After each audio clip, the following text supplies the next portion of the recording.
So, comrades, all over the world, the left is having a riot right now, having absolute hysteria over the recent elections of the Italian elections, which elected a woman who was a member of a very far right party, a very right wing party.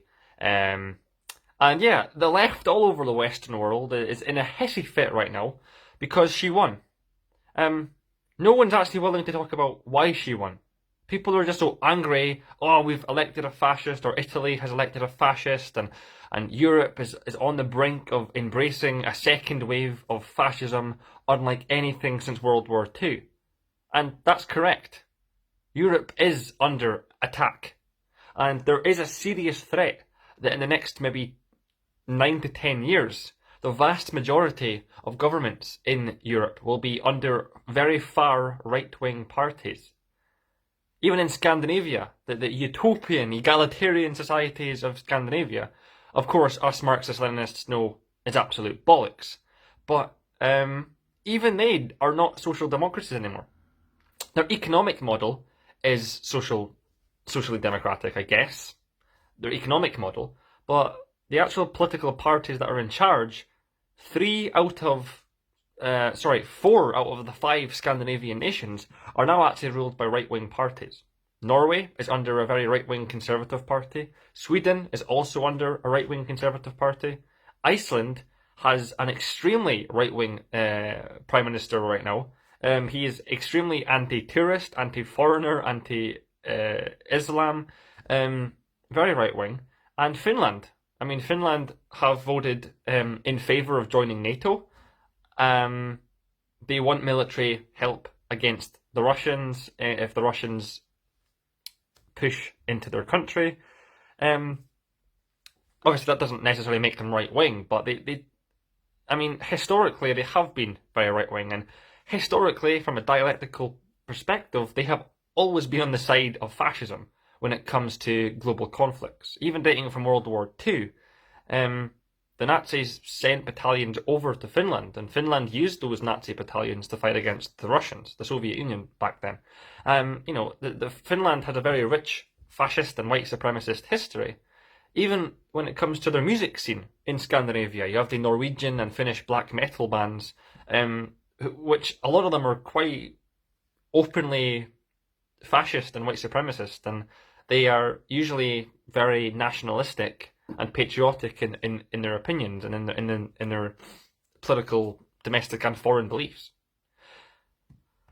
So, yeah, I'm William Morrison. I'm your British Marxist-Leninist and anti-imperialist comrade, and yeah, I'm going to be just kind of talking about the current state of Europe and why the right-wing parties are winning so much in Europe right now.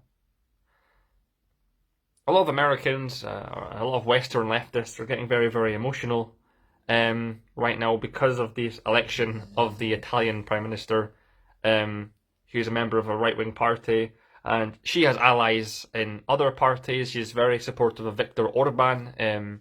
She's very supportive of the Hungarian and Bulgarian governments. She's very friendly to PiS, which is the ruling party in Poland, the Law and Order Party. It's called PiS. They are the party that runs Poland. Very, very right wing, very nationalistic, very Christian. I mean, Poland per capita has the most churches per capita in the world. Poland, as one nation, has over 280,000 churches. Very, very Christian nation. And in comparison, there's almost no mosques. There's maybe one mosque in each major city in Poland. But even them, they face constant attack, graffiti, smashing windows, getting egged. Some have been set on fire in recent years because of the Islamophobic hatred that has been espoused by the PiS Polish government. And even quite neutral countries, Switzerland and the Netherlands, quite, Americans always view those countries as just quite chill, relaxed, kind of cool, trendy countries. They're not. The Netherlands, the Prime Minister of the Netherlands is extremely right-wing. He is leading the charge, actually. He is fostering criticism of the EU. He wants the Netherlands to leave the EU. He wants to withdraw from NATO, which are obviously things I support too, but just the reasons for him wanting that is different, obviously, from why I want it. Yeah, he thinks that the EU will allow the Islamification of the Netherlands, and he wants to keep Muslim refugees and immigrants at a minimum. So yeah, he's a mad Islamophobe. And this is the Prime Minister of the Netherlands, which is a pretty small, peaceful kind of country. It's not. But we need to look at this seriously. We need to understand why the right-wing parties are winning all over Europe. And there's so many leftists getting emotional about this, but really we're not analysing this scientifically. We're getting emotional and we're being reactive, and it's not helping anyone. We need to understand why this is happening. And it's because, whether you like it or not, you need to accept that this is a fact. The right-wing parties are actually talking about stuff that interests and attract the working class. Let me say that again. The right-wing parties in Europe is one of the only political movements in Europe that are genuinely talking about things that are interesting and attractive to the working class. The left isn't. The left continues to scream and bitch about pronouns and using pronouns in the right context and using these neo-pronouns. They're screaming about the trans science and the gender science and arguing about how many genders there are, and they're on their university campuses and they're waving the LGBT flags, and as socially progressive as that is, as very progressive and woke and very enthusiastic and inspiring as that is, it isn't attractive to the working class. And it's the right. Even in Georgia, in the Caucasus country of Georgia, there's being a new fascist nationalist movement built there. I can't remember quite what it's called. I think it's just called the Georgian Nationalist Association or something. They openly do Nazi salutes. They have memberships within the thousands right now. They've only been a thing for about 2 months, and they've already surpassed all of the communist parties of Georgia combined. And one of their major things is that they want to improve conditions for the working people and poor. They're sick and tired of these old babushkas living on the streets because they can't afford a home. They're sick and tired of crime rates because the young people want to join gangs and steal from shops and smash up windows than actually do something purposeful with their life. It's this kind of socially conservative, culturally conservative, very right-wing nationalism, National Socialism. They're quite proudly Nazi. They have Nazi symbolism and stuff all over their uniforms. And like I said, they Sieg Heil in the streets. They do the Nazi salute in the streets. That's one of their main things. And they've already got membership within the thousands. They've already surpassed the Communist Party ever did in Georgia. They're taking Georgia by storm. So we might be moaning about the democratically elected leader of Italy right now and how racist and bigoted and transphobic she is, and how socially regressive she is. But those are people who vote. She was voted for by the people of Italy. This isn't talking about the grassroots right-wing movements that are being spread out. The LGBT free zones in Poland, where if you even attempt to sit at certain restaurants in Poland, if you're in a same-sex relationship, you will get chased down the street by the local villagers with pitchforks, and if you come back, you'll get a good beating just for simply being gay. These are grassroots ideas. These are communities coming together, upholding their Christian values, and these awful, brutal attacks on the LGBT are happening. So we can bitch and moan about the democratically elected leaders of the Netherlands and of Poland and of Hungary and of Italy now. We can talk about this all you want, but what you need to be worried about actually is these grassroots movements. And like I was saying earlier, these grassroots movements are actually getting popular with the working class. That's why the working class in Europe are voting for right-wing parties. Because it looks like, while the left is in disarray, moaning about gender science and how many genders there are and using the right pronouns and waving LGBT flags, as woke and progressive as that is, It's not attractive to the working class. And it's the right wing, the organised right wing, that are looking at this, the destitution of the working class, the desperation, the high imprisonment rates, the high unemployment rates, the high poverty rates, how many young people are joining gangs because they want to feel part of a community, the disenfranchisement of the working class, the disillusionment, the lies, the mainstream media that's shoving down our throats, the disillusion, the constant lying. This is the kind of stuff that communists should be jumping on. But we're distracted. We're not organised enough to be talking about the real issues that are affecting the working class. We're talking about pseudoscience, delusion, depravity, degeneracy. This is the kind of things that we're talking about. This is not what this is not what we should be talking about. These are fringe things. We come across as freaks and antisocial weirdos when we're talking to the working class now. From experience, when I was handing out leaflets with the Communist Party in the organisation that I used to be with, I was one of the only people that didn't have fucking dyed hair. These people with dyed hair and these fishnet fucking stockings were handing out leaflets and talking about how amazing communism was and how Stalin was a great guy, shoving this stuff down the working class people's throats as they were walking past, trying to mind their own business. And I was the only normal person there. I was a man and I had short, cut hair, and I was just speaking to them like they were human beings. I didn't mention Stalin once. You know, I was just talking about the kind of issues that they are facing. Are they facing rising energy bills, rising rent bills, how the increase of prices for stuff like clothes and food and stuff, their working conditions, if they are in a union, if they're interested in joining a union, who they voted for in the last general election and whether or not they regretted it, what they voted on the Brexit referendum in 2016 and the Scottish independence referendum in 2014, and just having a civilised kind of adult conversation with them and trying to find anywhere in that conversation where I can just nip in a little bit of Marxist analysis and get them to agree with that Marxist analysis, and then boom, once you get that, you have a thread going, you have a loop, that's it, you got them in. The second they concede and they agree with something that you said that was Marxist analysis, you can now have a conversation about something more philosophical. Again, you don't have to mention the fact that you're a communist or a Marxist, but just use that kind of terminology.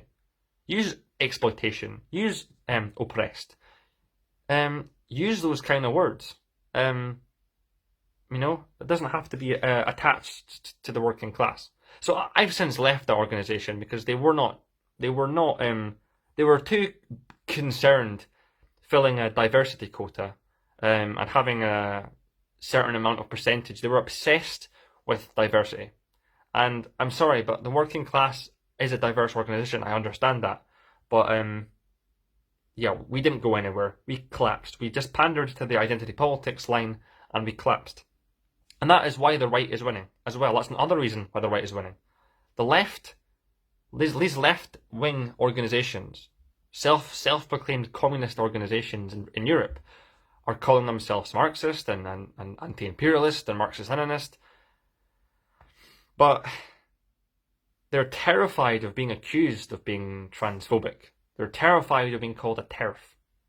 They're terrified of this kind of idea, this slandering. They're terrified of being accused of these horrible things. So they concede. They'll give up anything. They'll give up class analysis. They'll give up on the class war. They'll give up on everything that will actually advance the working class.